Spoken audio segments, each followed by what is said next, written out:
How to crochet in the round seamlessly without twisting or turning your work.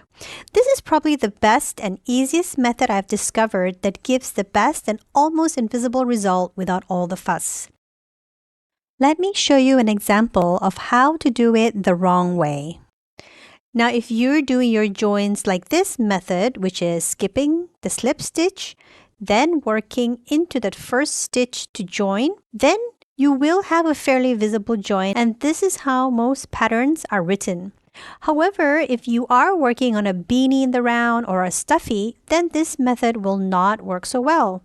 As you can see, the join that we just made is very visible. So let's go straight into how to do it the right way. So here I have a few more stitches to go. So I'll finish off by working half double crochet stitches all the way until that last visible stitch, which is my slip stitch right over here. Now, because we worked on that slip stitch, this means we'll have to reduce one stitch on the next row. This stitch marker here is placed on the first stitch from the previous row. Now I'll skip the first stitch and work a back loop slip stitch into that second stitch. Now go ahead and insert your hook into that back loop of the second stitch and work a slip stitch. This will help us close up this round. Now to start the next round, we'll find the two loops of that second stitch that we worked on earlier and work a half double crochet or whatever stitch that you're working on through both loops.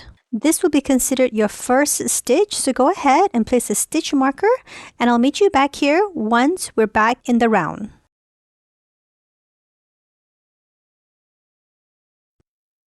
So I've just worked my way all the way in the round while working on the slip stitch of the previous row. I'll remove my stitch marker, I'll find the second stitch and I'll insert my hook through the back loop of the second stitch and I'll work a slip stitch. And then from here, I'll continue working my half double crochet stitch through that same second stitch of both loops at the top and continue working as normal. You can continue to place a stitch marker on that first stitch as a reference point. And this is how your join should look like. This join is so discreet that it's almost invisible. It's also really simple to make and no need for complicated instructions like other tutorials suggest. How to join another color. So here we are just before the stitch marker. We'll go ahead and work our way until the last stitch, which is a slip stitch. We'll find that second stitch and we'll insert a hook through the back loop of that second stitch. And from here, we'll pick up our second color and work a slip stitch. So now this gray will be our working color. You'll insert your hook into the second stitch of both loops. You'll pick up any stragglers and work your half double crochet.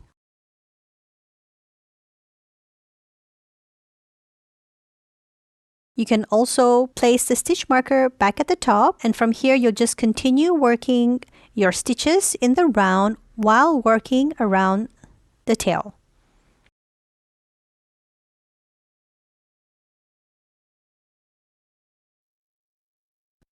Way in the round, and here I'll be working on that last stitch, which is the slip stitch of the previous row.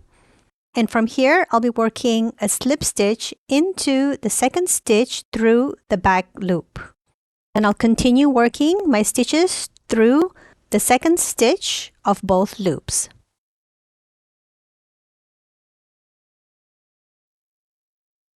And once you're done, you should have a completely seamless join of the second color. Now, if everything is seamless, let's close the round seamlessly as well. So on your last row, you will snip off the yarn and leave a long tail. You'll take your tapestry needle and we'll want to join the loops in a chain form.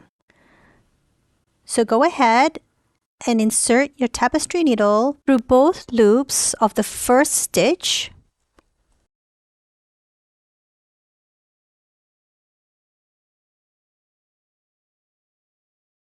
once you've thread your needle through, you'll want to find that last stitch that you made and insert your needle between the chain or between the loops and pull your needle through the front loop to close.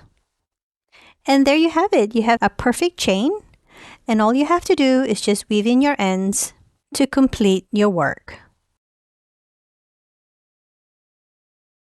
And there you have it, a perfect seamless join and color change that is foolproof and so easy to do. I hope you've enjoyed this tutorial, and do give me a thumbs up if you did, and don't forget to subscribe to my channel to get more fun and free tutorials like this. Bye for now.